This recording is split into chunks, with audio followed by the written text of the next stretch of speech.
High বন্ধুরা, আবারও আমার চ্যানেলে তোমাদের সবাইকে স্বাগত। বন্ধুরা, এখানে যারা যারা আজকে ডিপুটেশনের ক্ষেত্রে এসেছে, তারা কিন্তু যারা যারা টেট পাস করে রেখেছে তাদের এখানে ডিপুটেশনের জন্য আবারও সবাই হাজির হয়েছে। সবাই এটাই বলা হয়েছে এখানে যে টেট পাস তাদের সার্টিফিকেট কেন দেওয়া হচ্ছে না, তারা যে টেট পাসটা করা হয়েছে তাদের সার্টিফিকেট যে সেটা তাদেরকে প্রদান করানো হোক, সেটা বারবার তারা নিজেদের মুখে বলছে এবং সব স্টুডেন্টরা এখানে একসাথে জড়িত হয়েছে। কবে তাদেরকে যে তাদের সার্টিফিকেট প্রদান করবে এবং তাদেরকে মেরিট লিস্ট পাবলিশ করবে এবং তাদেরকে কবে জয়েনিং করানো হবে, কিন্তু অনেক দিন যাবত হয়ে গেছে, সেটা এখনো অবধি কমপ্লিট হচ্ছে না। তাই তারা বারবার এখানে ডেপুটেশন জমা দিচ্ছে।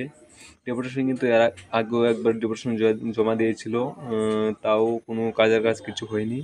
আবারও তারা এখানে জড়ো হয়েছে টেট পাস নিয়ে।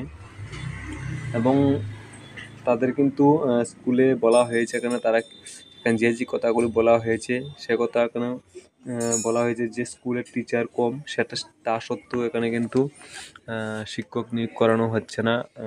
বারবার বলা হয়েছে স্কুলের টিচার কম এবং ভ্যাকেন্সি কিন্তু প্রায়ই প্রচুর খালি রয়েছে। এবং যাদেরকে টেট পরীক্ষা দেওয়া হয়েছিল তাদের কিন্তু যারা পাস করেছে তার সার্টিফিকেটটা দেওয়া হয়নি এবং তাদের কিন্তু 4,44,000 মতো তাদেরকে এক্সামেতে বসেছিল, তার মধ্যে মাত্র 2,000 মতো তাদের পাস করেছিল এবং শূন্যপদ তাদেরকে প্রদান করা হচ্ছে না এখন অবধি। তো তাদেরকে একটাই কথা বলা হয়েছে যে পোস্ট কিন্তু 4,000 মতো ছিল, কিন্তু 2,000 এখানে পাস করেছে।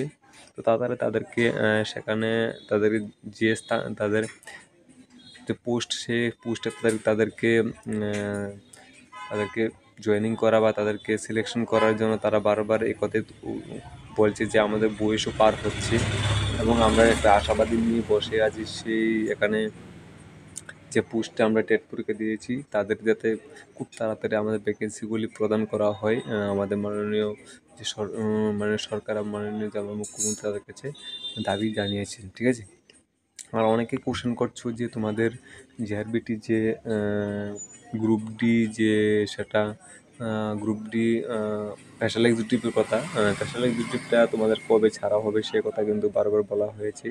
সেটাই কিন্তু এখনও কিছু বলা খবর উঠে আসছে না যে তোমাদের কবে ছাড়া হবে। কিন্তু তাদেরকে বলা হয়েছে দুর্গাপূজার আগে একবার বলা হয়েছে ছাড়া হবে, কিন্তু হয়নি। কিন্তু এখন দুর্গাপূজা, কালী পুজো সব কিছু শেষ হয়েছে, কিন্তু এখন তাদেরকে মেরিট লিস্ট প্রদান করার এখন দরকার। এবং আমি চাই তোমরা যাতে আবারও সব স্টুডেন্ট মিলে আবারও তোমরা একসাথে জড়ো হতে পারো। ঠিক আছে, কারণ এখন দুর্গাপূজা, কালী পুজো সবই শেষ হয়ে গেছে। এখন তোমাদের একটাই দাবি থাকবে যে তোমাদের স্পেশাল এক্সিকিউটিভ সেটা তোমাদের প্রদান করা হোক বা তোমাদের মেরিট লিস্টটা পাবলিশ হয়ে যাক। ঠিক আছে, তো বন্ধুরা, আশা করি বুঝতে পেরেছি এখন যে কথাটা এখানে প্রথম উঠে এসেছে সেটাই, যারা টেট পাস করেছে তাদেরকে সার্টিফিকেটটা তাদের প্রদান করা হোক এবং তাদেরকে খুব দ্রুত তাদেরকে জয়েনিং করানো হোক। ঠিক আছে, সে কথা এখানে বারবার তারা বলা হয়েছে। তো বন্ধুরা, ধন্যবাদ তোমাদের সবাইকে ভিডিওটি দেখার জন্য।